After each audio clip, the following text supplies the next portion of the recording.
Could the Charlotte Hornets be in pursuit of an NBA veteran via the trade market? We'll talk about all of that with Nick Carboni today on the Locked On Hornets podcast. You are Locked On Hornets, part of the Locked On Podcast Network. Your team every day. In a minute, cuz we live.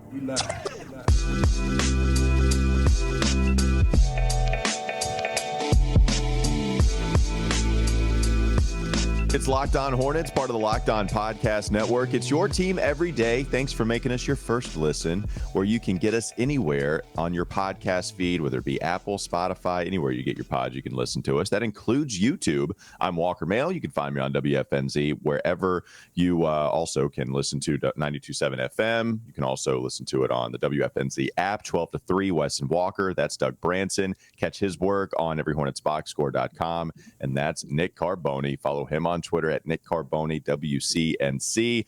Back with us once again, the weekly appearance from Nick. How are you doing this week, man? I'm good. It's been a week full of ACC championship prep, no Panthers, and the Hornets got 3 days off in the middle of a regular season. Did the NBA feel bad? And they were just like, why don't you guys just take a little time? It took pity. It almost seemed like it, yeah. Thank you, Adam Silver, for allowing us time to grieve, and then we can just move on and then try to figure out how to beat the Washington Wizards tonight. So tonight is the first game in a while that the Charlotte Hornets will play. But there is a report I know you came across that Skylar Callahan had of Sports Illustrated, Doug, discussing a certain NBA veteran that the Charlotte Hornets could pursue, and maybe that would be interesting based off what they could do this year and beyond. Who is that player? Yeah, I think so. Skylar Callahan of SI was gathering up some of these reports from Sam Amico, and then a report from John Gambadoro of Arizona Sports 98.7 FM Phoenix that Jae Crowder may be available or is available on the trade market, but more importantly that the Charlotte Hornets have expressed interest in acquiring Jae Crowder, but they're not alone. They're joined by the Bucks, the Heat, the Warriors, the Nuggets, the team they play tonight, the Wizards, the Timberwolves, and the New York Knicks. So a lot of teams interested. So I don't know how interested the Charlotte Hornets have been, how many phone calls they've made, but according to this report, they are at least somewhat interested in bringing in Jae Crowder. Yeah, so the question is, does this make sense and could it happen, right? Those are the two questions you have for anybody that would be out there on the trade market. And I think it could happen for a lot of different reasons. If you wanted to trade picks or a pick or a certain player, I mean, PJ Washington is someone that has come up because PJ is always in trade rumors, and PJ is someone that is going into a contract year, or it is a contract year, so we'll see exactly what will happen if the Charlotte Hornets want to pay him via restricted free agency. I just don't think it makes a whole lot of sense for the Hornets to go after Jae Crowder. A longtime NBA vet, 32 years old. We've seen him play on some contenders. We saw him play for Miami, their NBA final season. We've seen him play for the Phoenix Suns the last couple of years. I know that Milwaukee has always been a team very interested in Jae Crowder. So if they decide to pull the trigger on that, then you would think it would be the most beneficial for them, just having a little more depth on that squad. But I view Jae Crowder going to a contender as some type of depth piece. I don't understand the benefit with the Charlotte Hornets pursuing him with any of the trade packages that I think would actually land Jae Crowder. What about you, Nick? Do you think that this makes sense for the Hornets? Yeah, when you guys read the list of the teams, I mean, Knicks, Warriors, Nuggets, Timberwolves, Heat, like Bucks, these are teams, as you mentioned, that could use – it's like the prototypical – kind of veteran pickup piece that comes in, plays a role for a contending team. And why would it make sense for Jae Crowder either, who is kind of forcing the Suns' hand here? Is he going to want to come to a Charlotte Hornets team that is 6-15 with no LaMelo Ball right now and really no way out? Yeah, he wasn't happy with his usage in Phoenix. He would get a whole lot more usage here at the moment. But in the long run, why would he want to do that? And for the Hornets, I mean, I know, maybe of all these teams, you kind of have the arsenal of capital that would maybe be needed to get a Jae Crowder, but why would you do that right now for the long term? And I just don't think it makes sense for either side, really. But flattered to be rumored in the mix. Yeah, no, we appreciate it. Thank nice. You. Yeah, it's fantastic. Doug, will you make the case for the Hornets to go after Jae Crowder, or do you agree with us that it doesn't make much sense? No, I won't make the case because it doesn't make any sense to bring in Jae Crowder. Jae Crowder is, like Nick said, the quintessential piece you bring in for a contending team. And I think it's interesting, like, who has the leverage here in terms of where the picks are going back or forth. And, you know, I think if a contending team is super interested in Jae Crowder's services, he hasn't played a game all year, so we don't really know what Crowder has left in the tank. And, you know, offensively, he's not going to help you tremendously, and that's what the Hornets honestly need help with right now. They don't need a ton of help defensively once they get some of these players back, I think. So, you know, that's where he would benefit the Hornets most, is on the defensive end. And then you have to look at the contract situation. Jae Crowder, $10 million owed this year, and then nothing else. So, you know, you could do maybe Kelly Oubre swap because Kelly's not, excuse me, I'm joining Walker and Flynn there. Yeah, come aboard, buddy. Yeah, plenty of room. But so Kelly Oubre's not owed anything after this year. But it looks like the Suns are not interested in a shooting guard. They're interested in a power forward, according to Brian Windhorst of ESPN. So then that goes back to P.J. Washington. But you'd have to add something else because P.J. is only making $6 million. So you'd have to tack on a few of these other young players. And it just doesn't make a lot of sense for me. You know, even though Jae Crowder is a Swiss Army knife, if you will, on the defensive end, somebody that would be a quote-unquote Clifford guy. Will we? I don't know. I don't know if you will, Doug. And so, Nick, you haven't been. You weren't with us yesterday. We had Sam Purley on of Hornets.com, and we were trying to figure out the whole Swiss Army knife thing, whether it still should be used today.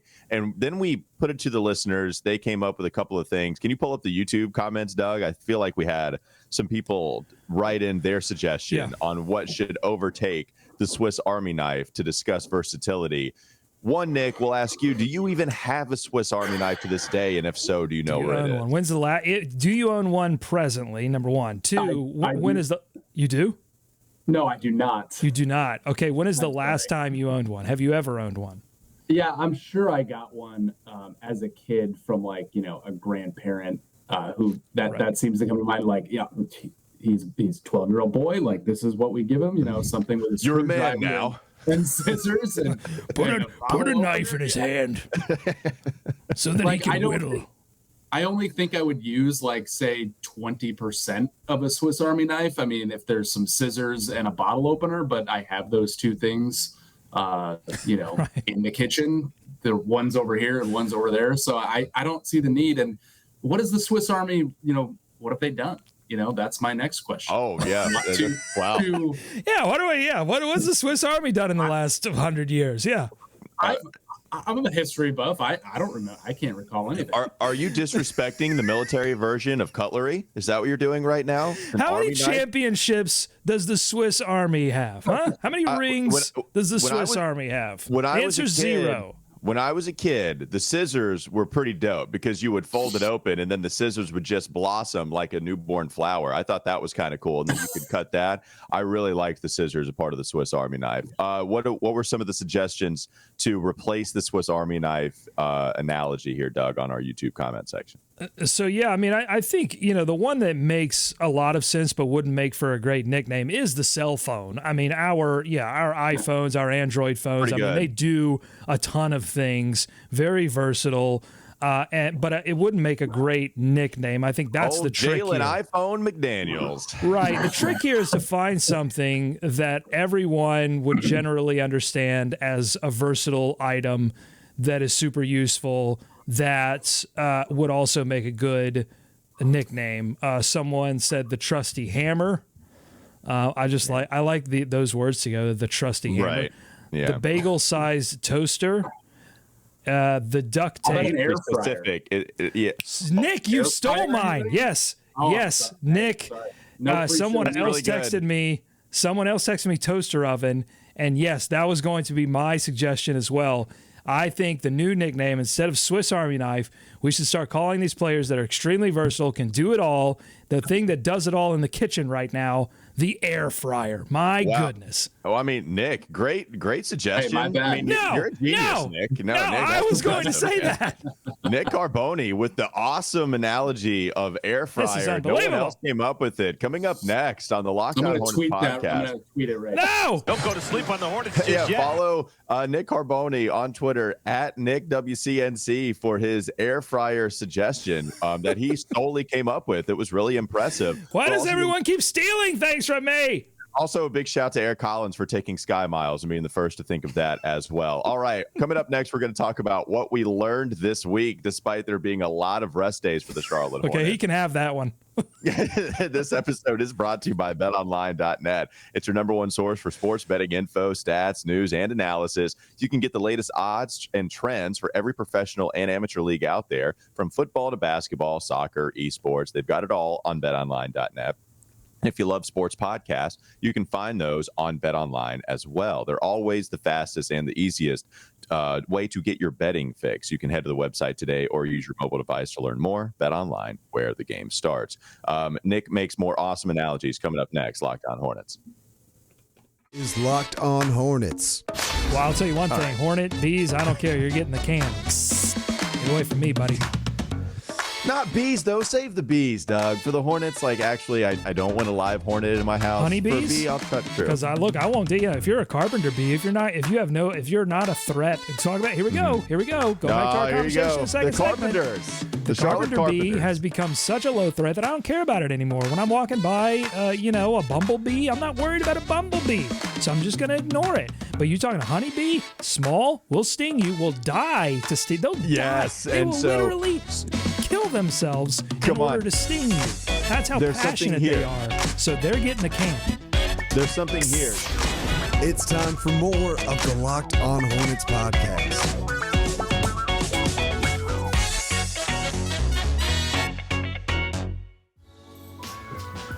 Thanks for making Locked On Hornets your first listen today. Make your next listen Locked On Sports today. From the games that matter the most, the biggest stories in sports, go beyond the scoreboard and behind the scenes with local experts and insights only Locked On can provide. All right, I'm sorry. I needed to get a kitchen appliance in there to talk about the Swiss Army knife whole suggestion thing. I still feel like air fryer is a star, and a Swiss Army knife is never the star, right? You're not going to describe LeBron James as a Swiss Army knife, even though he can also do it all. Air fryer is awesome. What about the Magic Bullet? I feel like the Magic Bullet is pretty versatile too, with some of the different things that can come from it, but it's small. It's not the star of the kitchen. I'm going to throw in Magic Bullet and see what the reaction is. Is that okay? I think the Magic Bullet would be a great one as well. I think we should go with that one. Yeah, okay. That was my idea. Yeah, Magic Bullet for sure. Magic Bullet. Doug swears he was going to come up with that first, but then I just stole it from him because I have it in the rundown on the Google Drive that we're speaking from. All right, what did we learn this week? Yeah, not a lot to go to as far as what we learned. We only had just the one game earlier where they got destroyed by the Boston Celtics, 140-105. I don't know. Well, we can count the Minnesota win as well, because that happened after Nick and I's episode. So we can throw that one in there. Okay, that's valuable. All right. We're going to need that one. Yeah. Okay, perfect. Fair enough. I am not going to make our lives harder. We could absolutely include Minnesota. Nick, as the guest, we will allow you to go first. What did you learn this week from Boston and Minnesota? That counts too. I learned that Kai Jones is earning the trust of Steve Clifford. He's playing more minutes. Obviously, in that Minnesota game, he played a lot more minutes than he had in the 3 or 4 games, I think, leading up to it when he was on the 7 or 8 line. We know all of the freaky, crazy athletic things that Kai Jones can do. I think I don't remember what game it was after. It wasn't after that one that I asked Steve Clifford, kind of what's kind of going on with Kai getting more time and all that. And he mentioned it was kind of like on the Nick Richards track in his mind as a coach of Kai going in and not trying to do anything outside of himself, doing, what he's good at, playing to his strengths, et cetera. So it's been really fun to watch him. I mean, it is fun in general, but to watch him gain more minutes. You never know with I guess the last 2 Hornets coaches, like where some of these young guys stand at any given moment. But it seems right now that Kai Jones is earning a little more trust. And, I think we've learned that in the last week or so. And that's good to see on a team that struggled and was starting to lean towards the future. Yeah, we talked about Kai Jones maybe hustling a little too much and scaring us on this podcast, where he was on the ground constantly, diving for the loose basketballs. And then against Minnesota, actually had some productive minutes. Against Boston, nobody was all that productive, right? But against Minnesota, you saw him go for 28 minutes. That was more minutes than anybody except for 4 starters. Had 9 points, had the 1 block, 12 rebounds, 3 of them offensive boards. Yeah, I mean, Kai Jones, it's really impressive to see him start to earn that trust from Steve Clifford. He's still very raw. I mean, 100%. You can just see it when he's out there and he's using that energy and athleticism to kind of get through a lot of this. But he's kind of the edges are being roughed off a little bit, I think. And I think there's good things ahead for him. It still might take a while. I think he's still a project and a developmental piece, but it's good to see him actually getting the chance to do that. All right, Doug, what'd you learn? Yeah, on the Kai Jones front, I mean, I think it's reasonable to assume that if the Hornets were healthier, he probably doesn't get this opportunity. And so in that way, he's raw. But the fact that he is even getting the opportunity, and they're playing him out of position, they're playing him alongside the other center in the lineup, I think speaks to that he is raw, but he is trustworthy, right? He's not making like seriously tragic mistakes out there that make him unplayable, unlike the other player that he was drafted with, James Bouknight, who is really only playing in an emergency situation now. So, yeah, I mean, I've been super impressed with Kai Jones. I mean, I've learned a lot. Kelly Oubre has been amazing, and I'm going to be super sad when he's sacrificed to the tank gods at some point.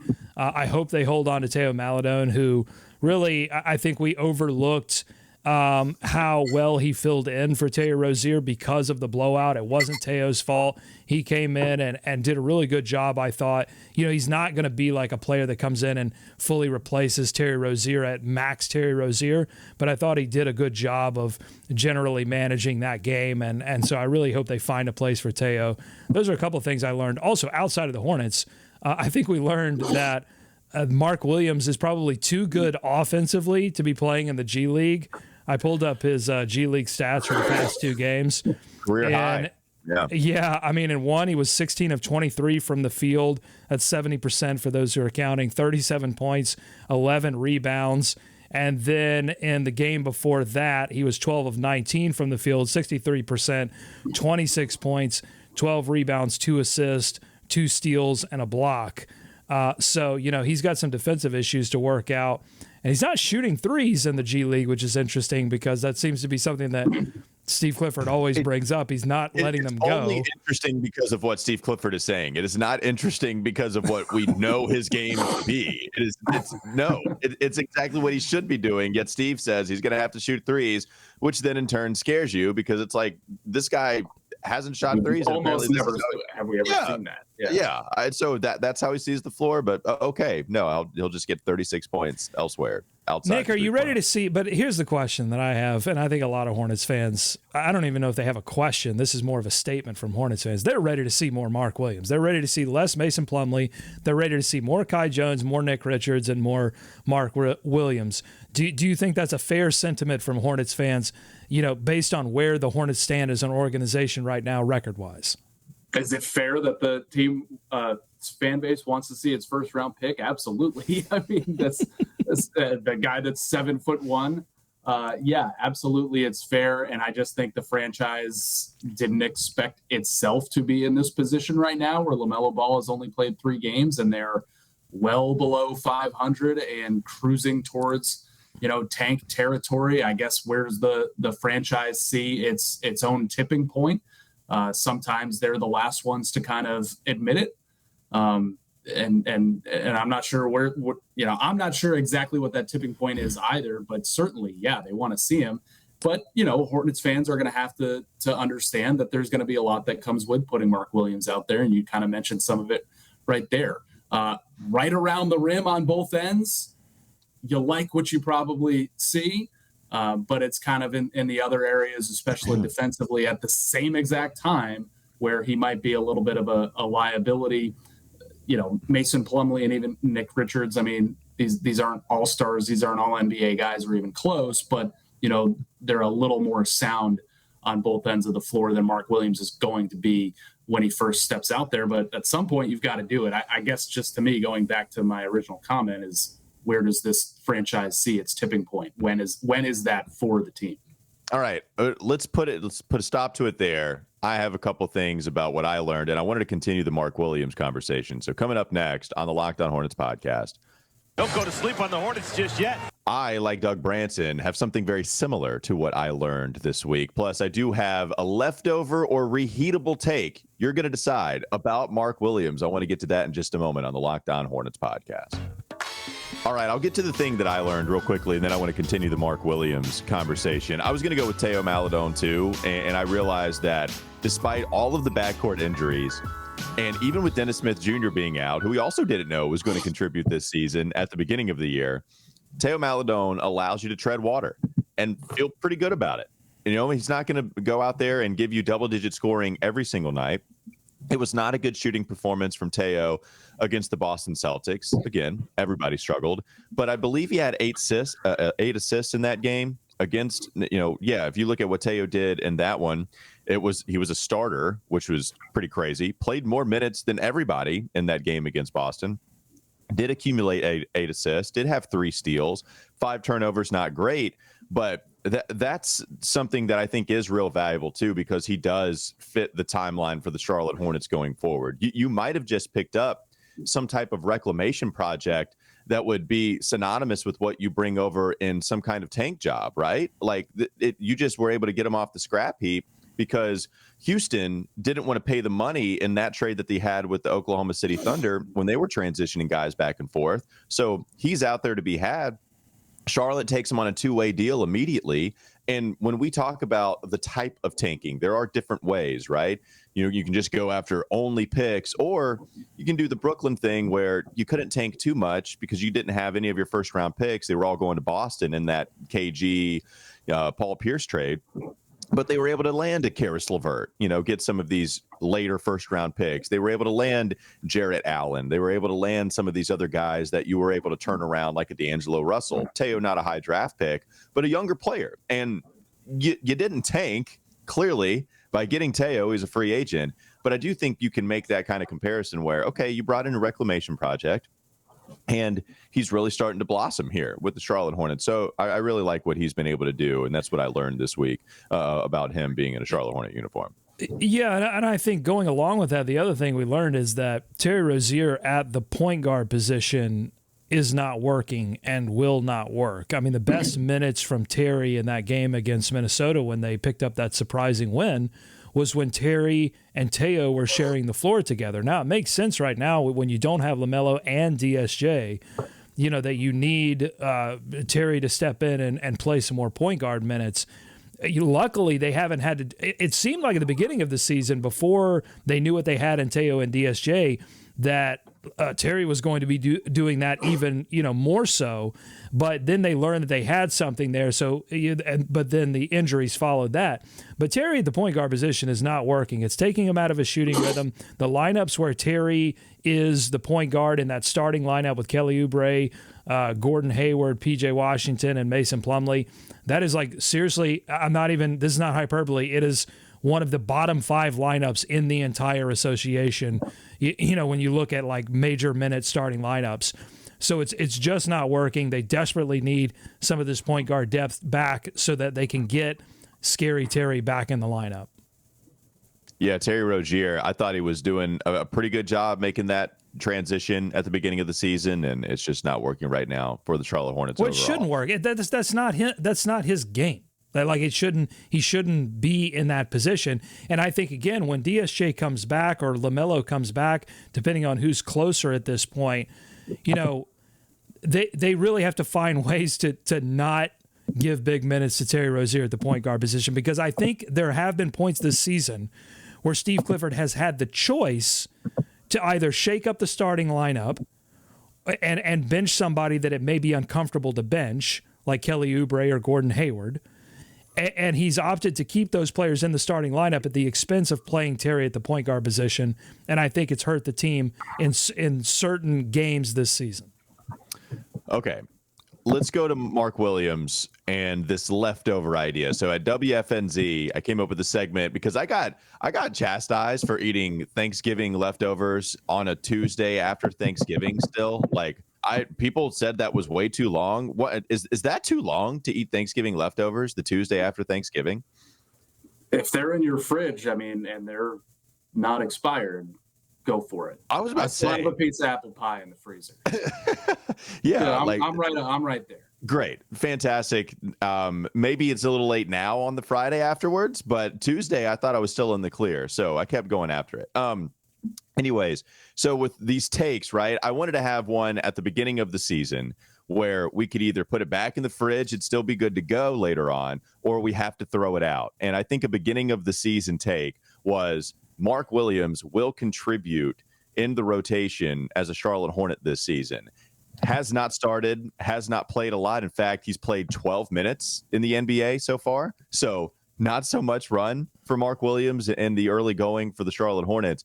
Nick, I'll ask you, that take, Mark Williams will contribute this year. Do we put it back in the fridge? Can we still eat it a little bit later on, or do we need to throw that take out? Oh, man. Yeah, that is – I think you can still keep that take around because he might end up doing so based on where this is going right now, right? I was trying to, quick think of, some sort of leftover that is just something you can freeze for a while, right? And then, in February, be like, I forgot I had this still in the freezer. Let's take this. I was really excited about this when I got it, kind of forgot about it, stashed it in here for a while. Why not?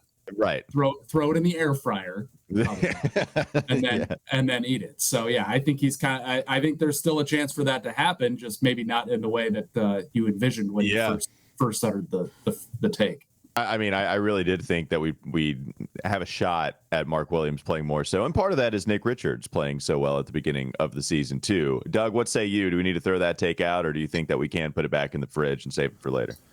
I'll argue that you can throw it out because I think that this organization seems to be committed to seasoning Mark Williams outside of the NBA rotation, similar to what they did with Nick Richards and Kai Jones and James Bouknight. So, there's a history of them doing this. Now, I think that certainly if the season goes south and they move some pieces around, that he may be able to give you more minutes this season. He may have a role this season, but contribute. When you say contribute, I think this player's coming in, getting minutes, and contributing to wins. And I don't see Mark Williams necessarily doing that this season. So I'm going to say semi-confidently that you can throw that in the trash bin or the garbage disposal, however you see fit. The last thing I'll say about Mark Williams before we end today, when you watch him play as well as he is in Greensboro, scoring all the points, scoring 36, hitting a half-court three-pointer at the buzzer, which was also a lot of fun at the beginning of the Greensboro Swarm season. People are quick to say, okay, but remember, defensively, he was really out physical, if you will, right? And we know that Steve Clifford has used that as a buzzword, using physicality constantly. And Mark Williams isn't there. I think that's more than fair to mention. But we also have only seen Mark Williams again. He's played 12 minutes. He logged not even a minute worth of time, 4 and then 7, and they weren't meaningful. We saw Mark Williams improve a ton his first year at Duke, and then a lot of second year as well. We saw him improve in Summer League in just the 5 games that he played. We saw him improve in preseason. Every single brand of basketball we've seen Mark play, if you've given him even a tiny sample size, he's improved. It's just the sample size of 12 minutes, probably a little too small for Mark to show you he improved. Now, again, I don't expect him to go toe-to-toe with Joel Embiid because he just put all that muscle mass on, and now he's just a beast like Shaquille O'Neal. But when you're talking about Mark impacting the game, just being 7'1" and having a 9'9" standing reach, when you're talking about that touch offensively, being a lob threat, I would like to see Mark get some minutes and work that out for a 10-game stretch just to see where you are in the Mark Williams experiment. I would like to see that at some point this season. Well, so 2 things there. Number one, in those 2 games that I pulled up from his last 2 games in the G League, he was scoring tremendously, but also his assignment on the defensive end of the floor in both of those games had 7 combined offensive rebounds over those 2 games. So I think there's still some work to do there on the physicality piece, not only on the defensive end, but also rebounding as well. The second thing that I'll say is that, Walker, I would be like totally on board with that take if we hadn't seen Nick Richards come in without having seen him do anything in Summer League, really, and come in and be amazing. And Kai Jones, who also I thought struggled at times during Summer League, and then we didn't see him at all. And then all of a sudden we see him again, and he looks so much better. If I hadn't seen those 2 things occur, I would be totally on board with your take. But I honestly, I feel like Steve Clifford, what he sees when these players aren't playing, he has a pretty good gauge at this point of like, hey, this player actually is ready to get in there and contribute and do positive things. And if we're not seeing Mark Williams, I think it's probably because he's not seeing that right now. Yeah, and that's fair. Maybe at the end of the season, maybe a little bit later on, Kai Jones, he's done it for a couple of games, and also a small sample size. Can Kai Jones keep that going, or is he going to make the game, disastrous? Kai Jones is turning into an air fryer. I'll say that right now. Kai Jones, he can slow cook right now. He can make some wings. He can make some fries. He can do it all right now. You can do it. You can do bacon in the air fryer. Oh, I'm getting hungry.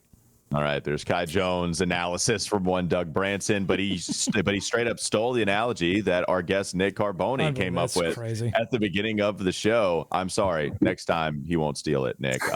We appreciate you hopping on with us, man. Thanks again for sharing what you learned, and everybody go check him out on Twitter at Nick Carboni, WCNC. Nick, next week, man, we'll talk again. See you guys then. All right, sounds good. Thanks for making us your first listen today. Make your second listen. Check what you can make your second listen. I've been bad with the reads today. You can check out Locked On Sports today. Blame it on the phlegm. I'm definitely blaming it on the phlegm. From the games that matter the most, the biggest stories in sports, go beyond the scoreboard and behind the scenes with local experts and insights only Locked On can provide. Locked On Sports today, available on this app, YouTube, and wherever you get your podcast. Have a great day. We'll be back with you on Monday, so have a great weekend.